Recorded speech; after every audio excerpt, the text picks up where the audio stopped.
Our idea for the show is simple. Fall in love with our cooking, fall in love with each other. It's no fun cooking in the kitchen by yourself, which is why on our show, you'll see Christopher and I cooking together.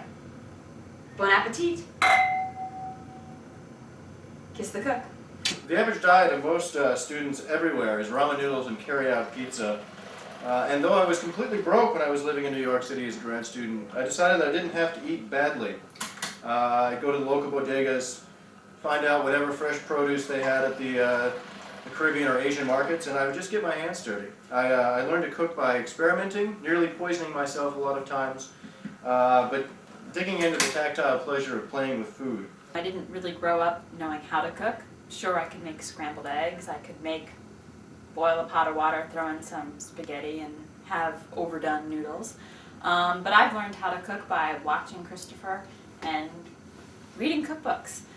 Our menu tonight consists of a tricorn ravioli. Tricorns are those little hats that people like Napoleon wore, stuffed with roasted butternut squash, walnuts, and parmesan, and a very simple sausage sauce, which is a local sausage here.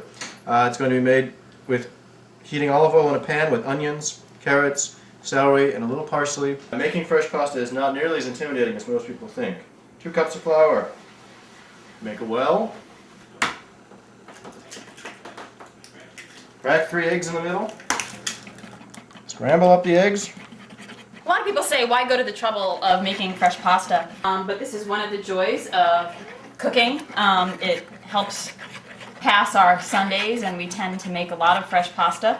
We've got 1/2 of butternut squash here. Carrie is going to add a 1/2 cup of ground walnuts. Toss those in there, sweetie.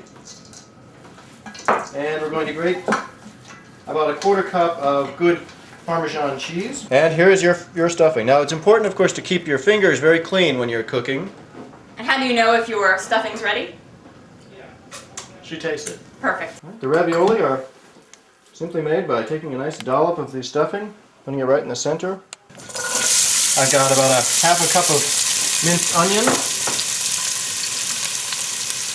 about 1/2 cup of diced celery, diced carrot, and 2 tablespoons of parsley. So once it's beginning to soften a little bit, you can add your sausage, and we're just going to brown the sausage. Okay, you're going to drop your ravioli into rolling salted water. You'll know the ravioli are done. It'll take about 5 minutes. So once you've got your ravioli on the platter, we're just going to toss it with a little bit of this sauce and 1 last drizzle of olive oil. And then you have to kiss the cook. Of course, the danger of kissing the cook is that soon you might be kissing a child after you eat the cook's food. Is it good, Sophia? Yummy?